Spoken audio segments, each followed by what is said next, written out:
Welcome back to the National Defense. It's Randy Miller, and in our new series, The Upcoming Artists of America, we got a guy that you might know, 43rd President of the United States, President George W. Bush. Mr. President, how are you? Hey, Randy, I'm doing great today. And you? Great. Thank you so much for the time. I am honored to be known as an upcoming artist. Listen, I didn't realize until I read the book, Portraits of Courage, and this is so good. It's a Commander-in-Chief's tribute to America's warriors, and I didn't realize how much you got into this painting now, and I guess it all started from a book you read about Winston Churchill? Yeah, that's right. I'm a big admirer of Churchill. I loved his leadership style, his humor, his grasp of the English language, and I realized he was a painter as well, and it inspired me to take up the hobby. You say it's a hobby, but don't you do this 2 or 3 hours a day now? I do, yeah. It's I guess it's more than a hobby. It's an obsession. Okay, obsession is one way to describe it. I really am interested in becoming as good a painter as I possibly can become before I can't hold a brush.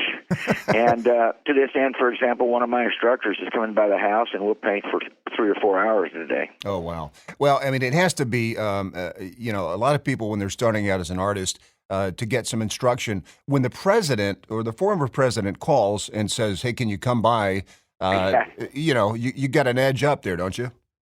Well, I'm fortunate to have had 3 great instructors, 2 of whom are still active in my life, and yes, I'm really pleased they decided to come over. I built a little studio in the house, so they come by the house. We'll have lunch and talk about art, and then I'll paint some. That's great. That is so good. And this book, I got to tell you, it's very rare that we'll get some news about a book that highlights the positive accomplishments of our nation's heroes. So, yeah. I mean, to that end, I just thank you so much for spotlighting these men and women that you feature in the book, and all of whom you've met personally. And I got to tell you, I mean, I enjoyed the portraits, but I almost enjoyed the stories better, and you wrote all the stories. I did.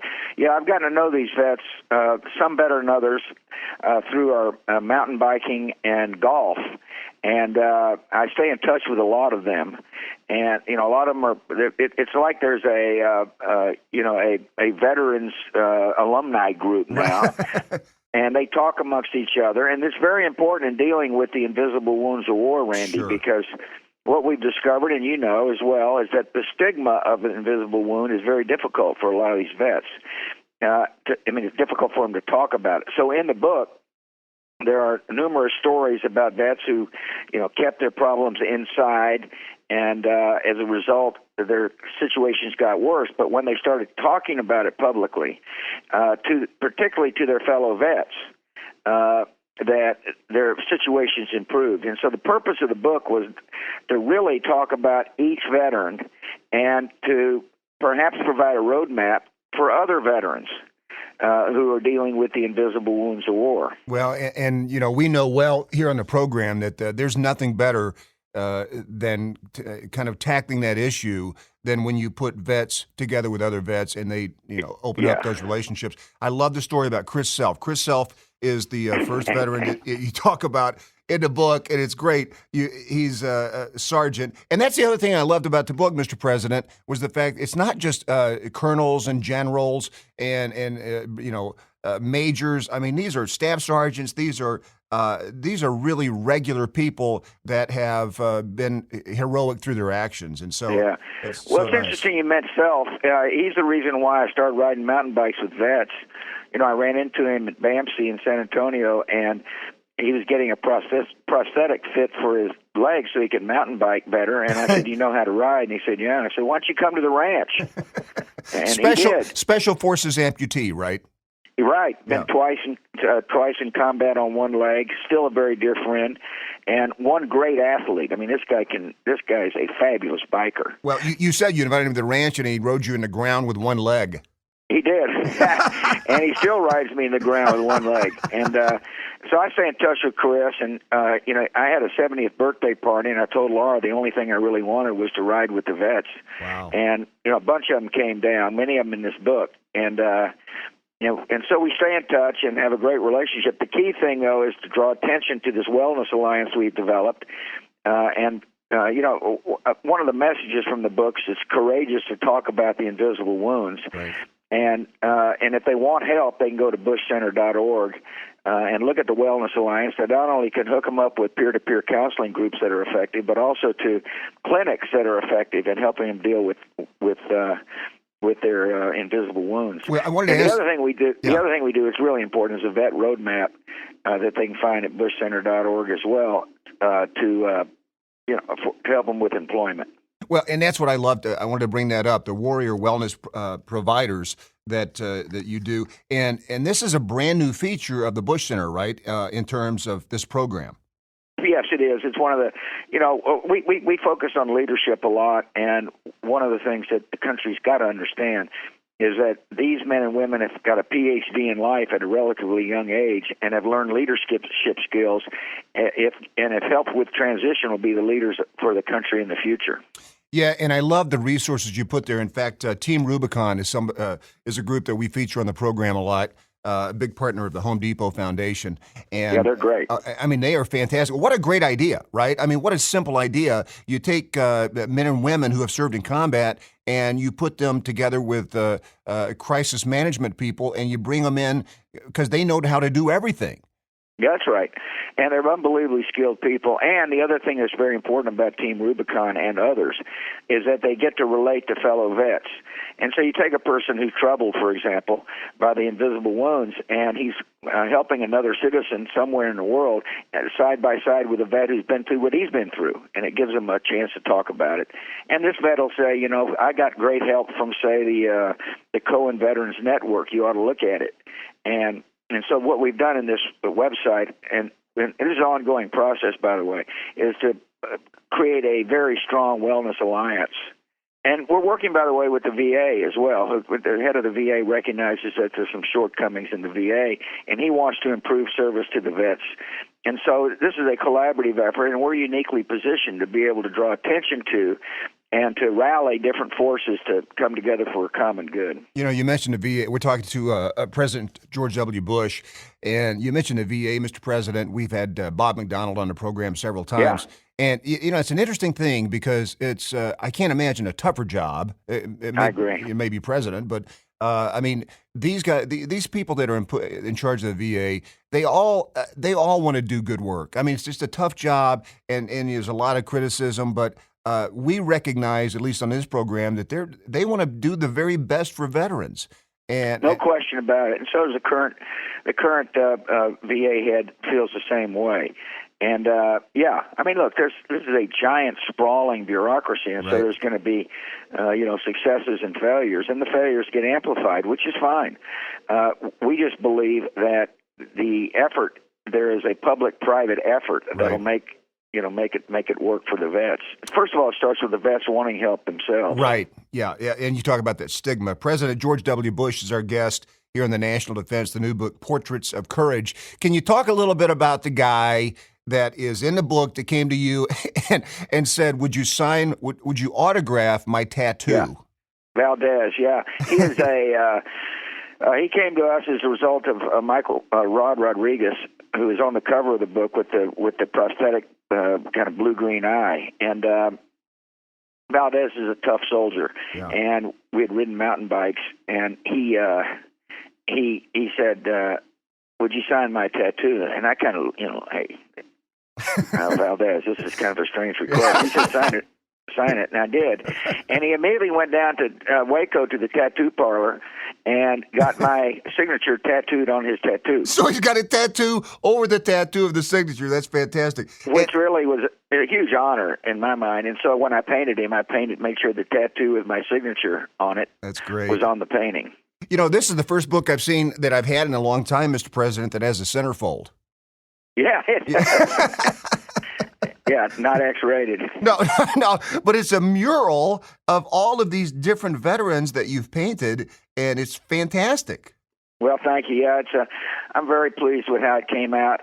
The book publisher did a fabulous job of photographing these paintings. And so at the Bush Center on the SMU campus, we have this exhibit up. and it's getting well attended. And at the centerpiece is this mural of faces. 3 of the faces I repeated on larger canvases, but the other 30 some odd faces are distinct. And I liked it because it reflected really our country, the different backgrounds, different Right. Ethnic groups, men and women, and I tried to paint it so that the uniforms were fairly uniform, and it reminded people that these are people who volunteered to serve something greater than their own individual selves. And Mr. President, the book, the Bush Center, the exhibit, the Warrior Wellness Providers. Why do you do all that? You don't have to be doing that. I mean, you could just be riding your mountain bike and painting. Yeah. Why do you do that? Well, it's not in my nature to sit idle, and so obviously in the post-presidency, one of the challenges is how do you make yourself useful without being, disrupting the system or undermining the office of president. And so, and as a result of some of the tough decisions I made, mainly putting people into combat, I decided that I wanted to honor them and help them as best I can for the rest of my life. I've got a lot of passions, but this is one of the highest passions, and so I am constantly, my spirit is constantly renewed and refreshed when I'm around these vets. There's no self-pity, as you know, right. Randy, and these vets. Melissa Stockwell, who lost her leg in combat, has now got 2 children and went on to win the bronze medal in the Paralympics in Brazil. Says on national TV, basically, sorry I lost my leg, but on the other hand, it made my life so different in many ways and so rich in many ways. And it's that spirit that ought to embolden all Americans. Well, and what's amazing, Mr. President, is the fact that these people, they lose a leg, they go back into combat. Absolutely. It's incredible. Well, Kent Solheim, who's on the cover of the book, we call him Captain America. He's a real handsome-looking guy, and he recently commanded a unit in Afghanistan, a Special Forces unit on one leg. He's probably the highest-ranking officer is Considine, who was a lieutenant colonel that took a bullet in the face, and he's now a motivational speaker. Wow. Wonderful man. And then Kent, I think, is a major now. And but you're right. Most of the people in the book were sergeants or corporals, who volunteered to serve. So you got your mountain bike. You're still doing the mountain biking, right? Yes, I am. I'm particularly when I go down the ranch, which we try to get down there once a month. I ride a lot when I'm down there, and a lot of times these vets, if they're around, they'll come over and ride with me. Is there any horseback riding at the ranch? No, the mountain bike you don't have to feed the mountain bike. That's right. No hay burning. No hay burning, right. That's right. Well, I know that we've had people on the show before that do the equine therapy. And there's a game called horse soccer that you should get yourself involved in. Well, I appreciate that. I'm a little too old to try some new dangerous sport. I don't believe that. I don't believe that. Mountain biking satisfies my urge to act like a teenager. And, there's a lot of programs, by the way, outdoor programs that help these vets. And one of the things that comes out in this book, Profiles, Portraits of Courage, is that, mountain biking has or outdoor sports have been really effective at helping a vet get stabilized enough to be able to seek help and recover to the best extent possible. As you know, Mr. President, many veterans and active duty that we had on the program always consider you their president, and I'm sure that's relayed to you many times. Well, that's nice. I appreciate that a lot.